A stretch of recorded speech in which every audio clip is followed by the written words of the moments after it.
Welcome to the Harpe Bioherbicide Podcast. I'm Dr. Alex Danis, and on today's episode, we'll be speaking with one of the world's most highly cited plant scientists, Professor Stephen Powles. Professor Powles' extensive body of work has influenced how Australia, and the whole world, has approached sustainable herbicide usage by cutting herbicide reliance and increasing diversity in agroecosystems. Professor Powles is a scientific advisor at Harpe Bioherbicide and is also an expert on today's topic: herbicide-resistant weeds. First question is a very easy one. Can you please introduce yourself and tell me your name and what you do? Yes, I'm Stephen Powles. I am retired, so I'm an emeritus professor. Had a long career in crop science and weed science in Australia, and retired a couple of years ago, but still remaining active in various things. And how did you get involved in crop science? What led you on that path? Well, I originally come from a small and struggling dairy farm in a rural area of Australia. So I always knew about agriculture. It was an agricultural area. And so one thing led to another, and I've had a whole life in agriculture. What specifically led you to want to study weed resistance?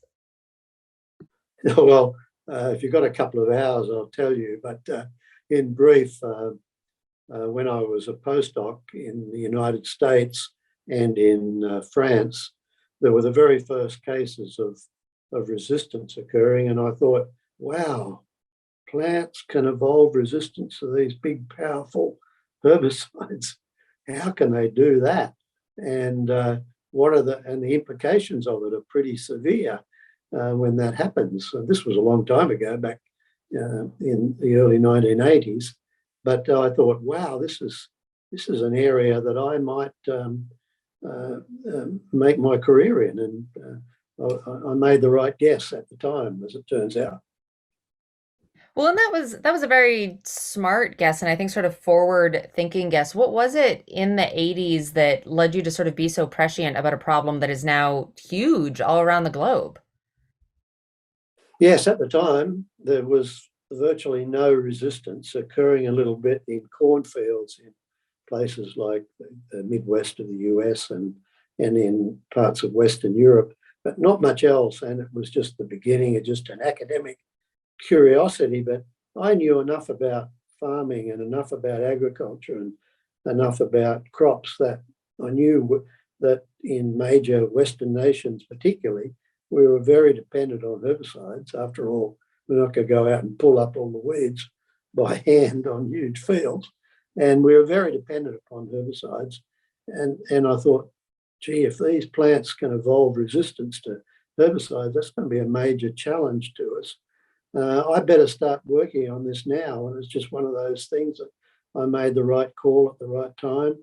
And then I came back to Australia to start an assistant professorship and started working on herbicide resistance. Got to remember, of course, that herbicide resistance, the ability of plants to evolve resistance to herbicides, is nothing to be scared of. It's a reality. It's up there with bugs resisting antibiotics in humans, and insects resistant to insecticides.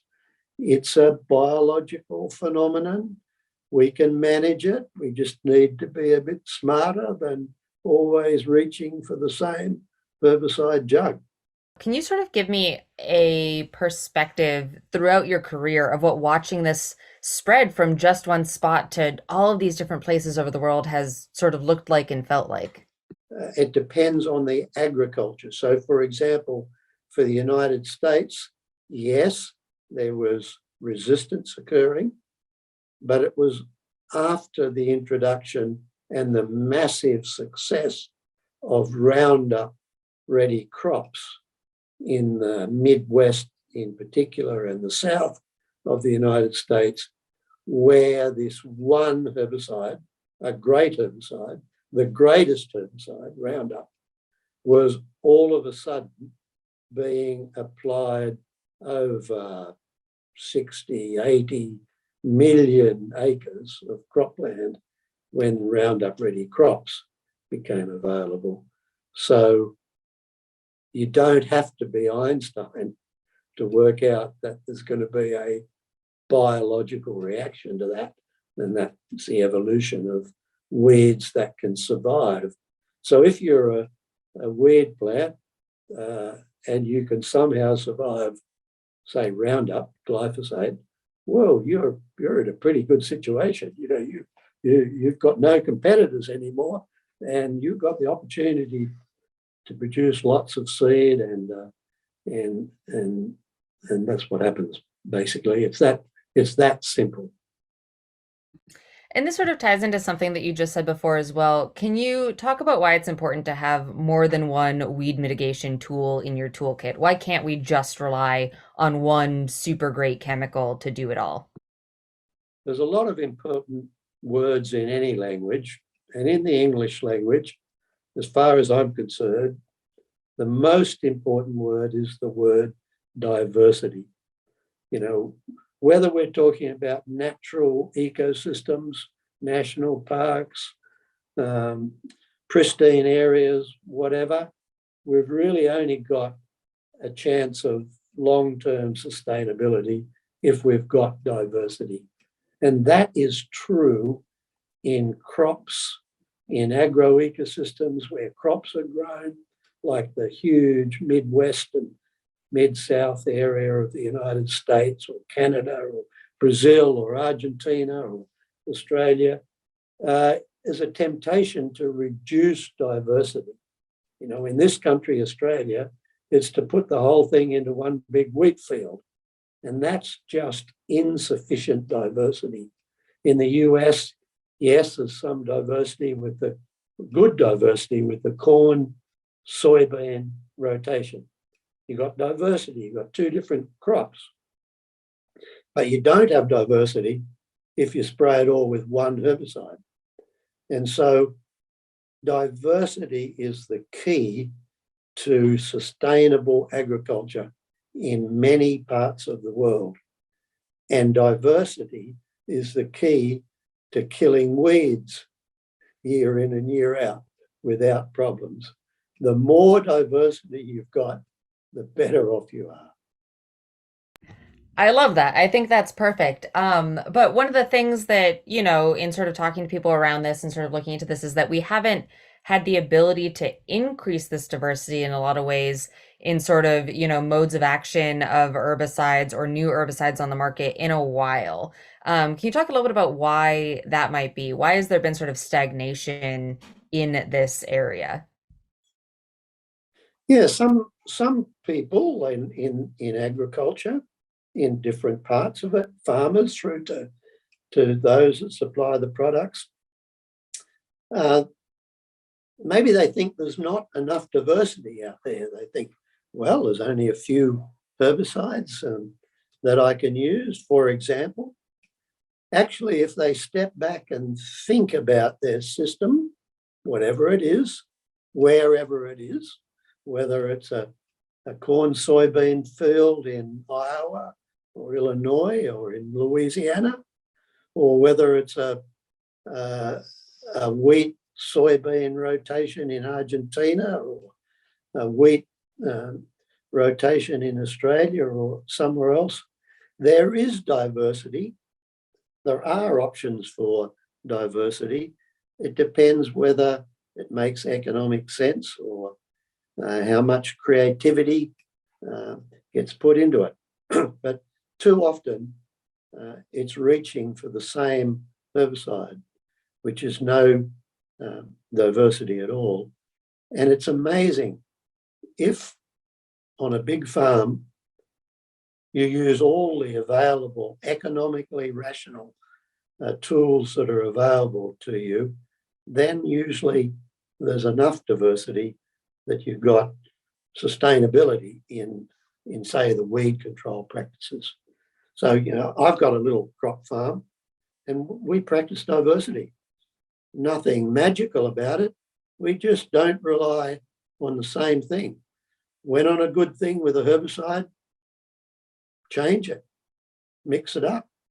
Don't use the same thing all the time.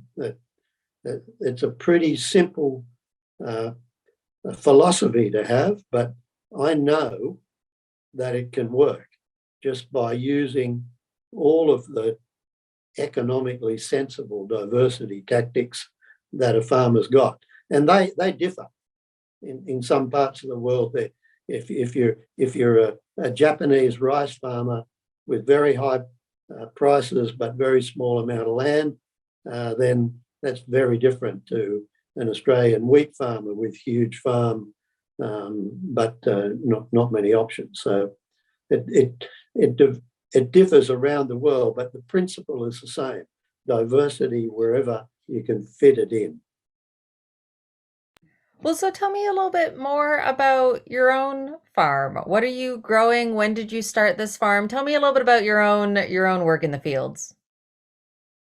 Yeah, well, I originally come from a small dairy farm that basically disappeared, and I always hankered for having some farmland. But as anybody who doesn't have farmland knows, it's very expensive to acquire farmland. So it took until I was in my 50s before I had the resources to actually have some farmland. And by Australian standards, it's small, so it's 840 acres of prime cropland in a 21-inch rainfall, good soil area in Western Australia, and it's devoted to crop production, intensive crop production, year in, year out. Main crops being wheat, canola, barley in a rotation, and in a rotation, Alex, with using different herbicides and some non-chemical control tools. And it's a sideline. It's a family that it's a part of a bigger farm. They do all the hard work. They're very good farmers and close personal friends, but it's very enjoyable for me to be part of that grassroots, literally, farm, and to be involved at that level. And sort of to that point, I think we know that for an herbicide to be efficient, it has to kill a plant. That has to be the number one thing. But that's not the only decision, as you've been talking about, that goes into choosing an herbicide. It has to be affordable, it has to be available, all those kinds of things. Can you talk a little bit to sort of what characteristics a good herbicide or even a non-chemical weed mitigation strategy has? Yeah, tools to control weeds, of which the one that's most used is herbicides.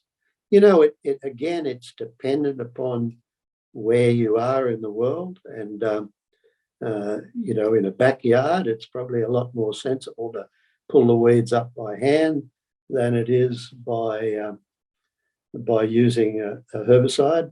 But in a 1,000-acre wheat field in Australia, you're not going to be pulling up the weeds by hand. Same in a soybean crop somewhere in the US, etc., or in Brazil and Argentina. So herbicides are the tool of preference for farmers in certainly farmers producing field crops, the grain crops and cotton, but the grain crops that feed the world, wheat, rice, corn, soybean, canola, and a few others, that the big field crops grown around the world, grown mostly in big fields in countries like the US and Canada, Brazil, Argentina, Australia, Western Europe, other parts of the world. And herbicides are the technology of choice for a number of reasons. They are easy to apply once you know what you're doing and you've got the right machinery. They are reliable. They control weeds well, and they fit in with the expertise of the farming community that are producing the crops. They are fantastic technological tools, just like an antibiotic is a fantastic technological tool for human and animal health. And yet they're tools that need to be used wisely if they're going to work in the long term. And antibiotic resistance is a looming major problem for human health, and herbicide resistance in weeds is a looming problem for world agriculture. And the way to minimize resistance is to use herbicides with diversity, and wherever possible, use non-chemical tools that make sense for the particular farming operation. Alex, I could give you a concrete example of that if you like. Please. So in Australia, it finally dawned on us that we couldn't just rely on herbicides, but herbicides were going to be the central plank, if you like, of any weed control strategy on a big farm. And through a lot of work by people from farmers through to researchers, we came up with what we call harvest weed seed control, which is machinery and techniques where we try to prevent the weeds from producing viable seed. I mean, we call that harvest weed seed control, and it's machinery sometimes now added within the combine harvester, which destroy weed seeds during grain harvest. And it's an example of a non-chemical, that is non-herbicide tool, which in itself wouldn't be a good weed control strategy, but as part of a system helps the sustainability of herbicides. In other words, it helps herbicides keep working longer on any farm or piece of land. So what is that really? It's an example of diversity. It's not just relying on one tool. In some parts of the world, soil cultivation can make sense. And where it makes economic and environmental sense, what does it represent? It represents a non-chemical tool, a part of a system in which herbicides are still used to make herbicides more likely to work for a longer period of time. There are new technologies now, which I'm very excited about, that mean that we can be far more precise in our application of herbicides. Do you know that now in countries like Japan and Korea and some other rice-growing parts of the world, herbicides are mainly being applied, precision applied, by drones? That's a big technological change. Now, right now, we're not going to be using drones on 1,000-acre crop fields because that is a technology that can't do that easily for obvious reasons. But we can precision apply herbicides using ground boom sprays that farmers are familiar with, fitted with sensors that detect weeds and spray only when there are weeds. And just think about how much better that is. Right now, we spray every square inch or every square centimetre of every crop field we spray because that's the most cost-effective way to do it, but it's not sensible from some other perspective. So I see herbicides being applied in far more precise, targeted ways, and I think that that's a good thing from many perspectives, including managing resistance. Well, and so thinking about that and thinking about, we're getting new ways to apply them, we're getting new ways to think about them. There are also new ones that are coming out. And so that's part of the reason we're talking today is about Harpe. And so I wanted to ask you how you got involved in Harpe. What made you think like, okay, this is something worth thinking about and sort of running the experiment and putting some of my time into? Yes, Harpe and other herbicide developments. Well, it's true that the pace of new herbicide discovery is much less. There are far fewer truly new herbicides than there were in the past. The golden era of herbicide discovery was 40 years ago now, 30 to 40 years ago. And it's interesting, why is that so? And it's so because the low-hanging fruit was picked. The standards that a new herbicide has to rightly meet, has to satisfy stringent environmental standards, and that, of course, is important and essential. And the barriers to discovering a new herbicide that you can use at very low rates, that will control weeds reliably and be safe to the environment and all the plants, non-target plants and animals and humans, etc. It's very hard to discover a new chemical molecule that got all those criteria, that's cheap enough to manufacture, etc., etc., etc. And so new herbicides are rare.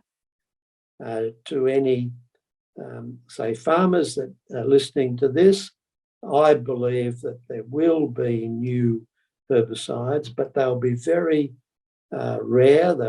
They won't be every year like they were 40 years ago. And so any new herbicides that come along, we need to treat with better care than the ones we got in the past. And the herbicide Harpe is in that category. Okay, it's unusual. It's not like a synthetic new herbicide coming out of the major ag chem companies, but we should regard it, along with any other new herbicide, as a rare development that we evaluate, and is it good enough for our system? And if it is, then we need to be careful with it and use it, of course, because it represents diversity, and then we should be thinking about how we can keep it working as long as possible, Alex. That wraps up this episode of the Harpe Bioherbicide Podcast. Special thanks go out to Dr. Stephen Powles and, of course, to our listeners. For more information on today's topic and Harpe Bioherbicide's mission to provide a new environmentally safe and sustainable approach to weed control, visit harpebio.com. I'm Dr. Alex Danis, and we'll see you next time.